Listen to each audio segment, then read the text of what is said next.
I was 32 by the time I got into the canoe. My mom was residential school, so I wasn't taught all of this culture because it was taken away from her. And then I ended up doing a bit of residential school as well. So ever since I got in that canoe in 90, found out that what I'm here in life for is to take care of canoes, to show people, part of our culture.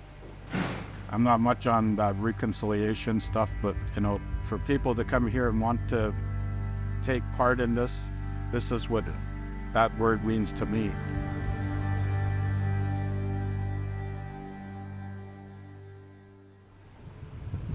I don't know if we're started now or...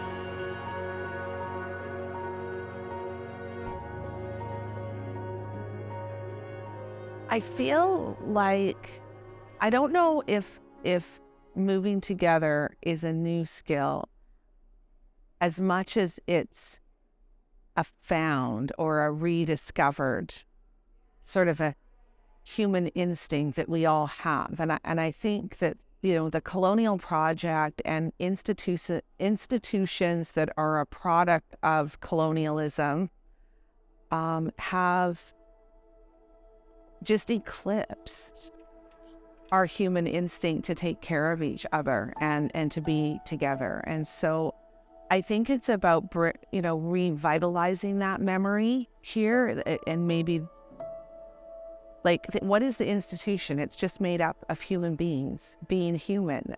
So revitalizing that collective memory for what makes us human, really. I think that might be new. And I think that we all need someone to remind us over and over, because there's so much pressure. You can't heal and develop and grow and learn outside of the context of relationship. We need people to come together to take up a relationship with the land and learn how to walk and live in this land in a good way.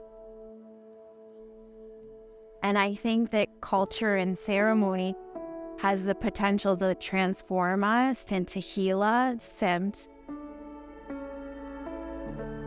it's something that you have to experience and you can't just talk about. I feel a huge sense of pride that we have these Indigenous ways of moving, of living, of understanding, of relating, that are good medicine for everybody. I was asked to work on this project that was meant to be for TAs around decolonizing the classroom. We wanted our grad students to have a chance to do something and learn something in a totally unusual way, a way that they don't normally learn things at grad school, and they don't normally teach things in their tutorials. I think our hope for this project and for these students is that they have an experience that I think fundamentally moves their heart a little bit in terms of the why of doing decolonizing work. I was introduced to Denise and Lee, and we met and talked a little bit about how we could design a program to support decolonizing teaching and learning for graduate students. And she said, to do this right, we have to go to folks who are part of the community and ask them about what they think that we should do. We shouldn't say what that is in advance. Ask them, what do you think? We want to do some sort of a decolonial program. Where should we start? Thinking about decolonization in an institution, an academic institution like Simon Fraser University, where there's pretty sedimented ways of thinking about education and doing things that in this project, leading with relationship meant we had to slow down. We had to slow down. We had to create places and spaces where we could be in relationship with each other. We had to make room for a diversity of ideas and different ways of thinking. One of the things that I said really early on in the process was I wanted people to feel cared for. I wanted us to look after our relationships in that process, and that would be the most important thing for me and my continued involvement. And so the process was going to be different in that we weren't going to start with the development of learning outcomes and sort of setting our goals and then trying to figure out how will we meet those goals and those learning outcomes. We very quickly realized that this was all about relationship and Indigenous ontologies and epistemologies that are innately relational. Through that good relating, the program started to emerge and take shape. And it evolved into this beautiful program called Moving Together in the Ways of the People that included grad students and faculty. And it's just been so amazing.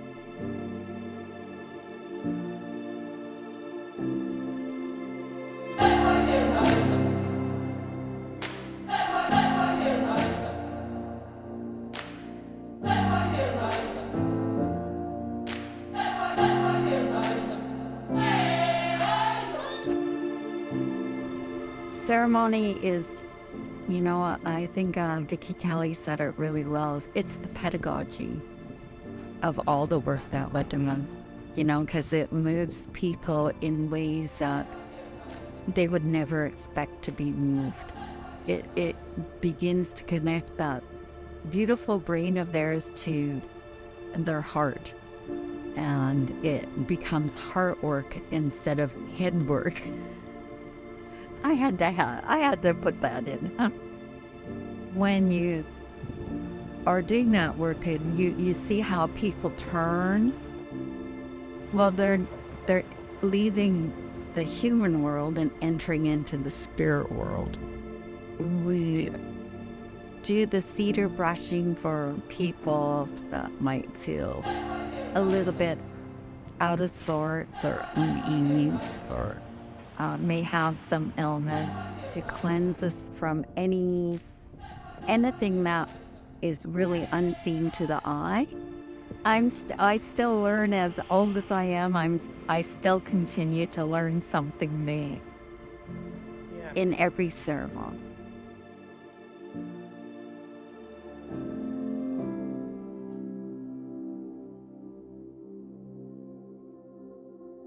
It has been really different from any kind of program that I've participated in previously, because through carving, I need to be really focused on what I'm doing right now, right here.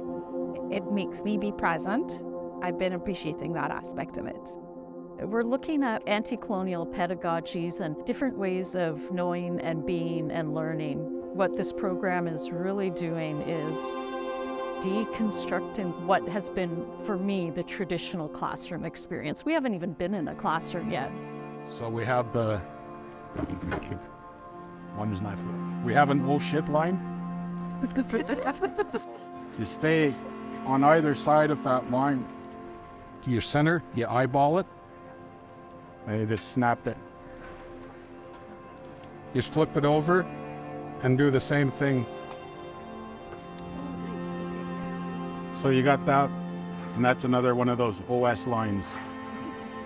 So you don't carve past those two lines. Just gives you that much more room to shape it.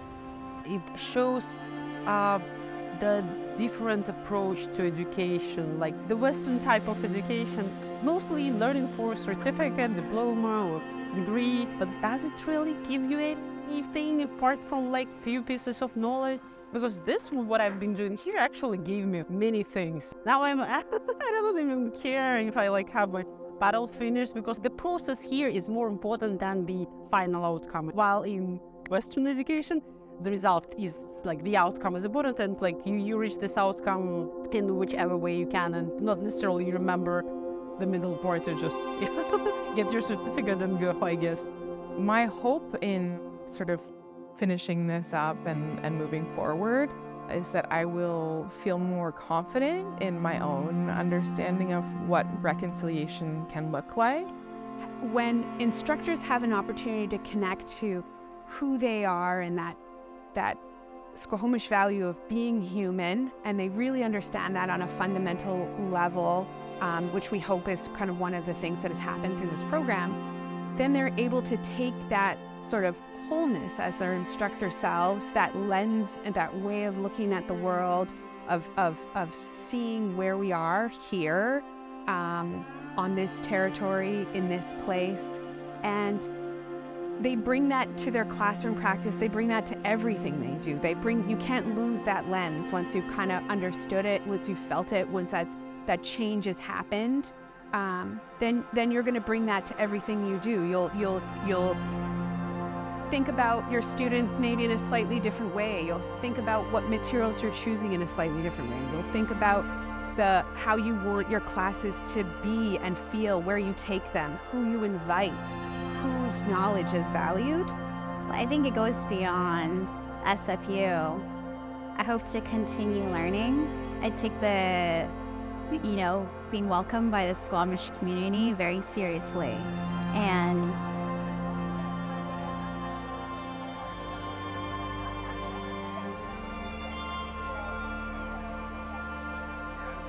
I want to honor these practices because, as I mentioned, these are the practices that we need. And I really believe that we are really going to decolonize our institutions or our society. It really begins with our own individual practice.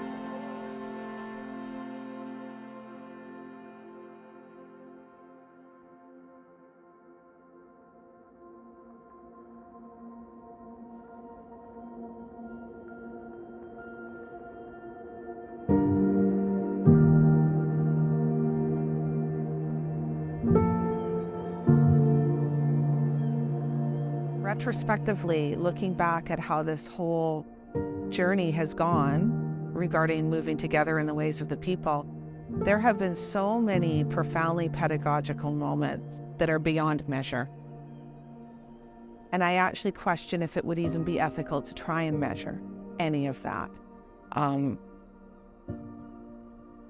But I feel something really big is happening here that is beyond me, that's beyond the institution. I feel like people are hungry for this, and that there's a huge amount of potential for just a heart to be restored to academia in this way. And that this is this not what we're all trying to figure out as we deal with intensifying global crises that, institutions that have focused only on intellect and cognition we're not meeting those challenges adequately. So this is about developing the spirit of people, the heart of people. And I feel like Indigenous worldviews and philosophies generally, and for me, my Squamish teachings are such medicine for people. What I'm coming to understand is that at the root of my culture, and also many Indigenous, if not all Indigenous cultures, is this intention to preserve, maintain, and strengthen relationships always, because our survival depends on it. And so what are we going to do next? How will we move together going forward is a great question. I think the answer to that is that we will go back to community and our advisory group and ask them where they see what might be the next thing that we can do that would be in keeping with Squamish values, that would be in keeping with the seasons, that would be in keeping with what the elders and knowledge keepers are recommending for us, what we need to learn more about. We would really like for this initial cohort to act as mentors or guides, or definitely be involved in whatever happens next. We want to have an opportunity to invite more faculty to take part in this kind of program and moving together, to move teaching practices in a new and really expansive way. We're going to need everybody on the journey of reconciliation. We're called to this action. I quote Elder Jackie Gonzalez and the late Tanath and what they taught me, which was when spirit moves, it moves. When spirit wants something, it happens very quickly and obstacles are moved out of the way. And Everybody wants to do what's next. We need to figure out what that is together. We need to listen carefully, and then move. We need to move. So, yeah, I think now is a brilliant moment for what's going to happen next. And we have some great ideas. Our elders have some wonderful ideas about what they'd like to see happen at the university with instructors, and we're really excited to keep moving and to explore and find out where we go next from here. Yeah.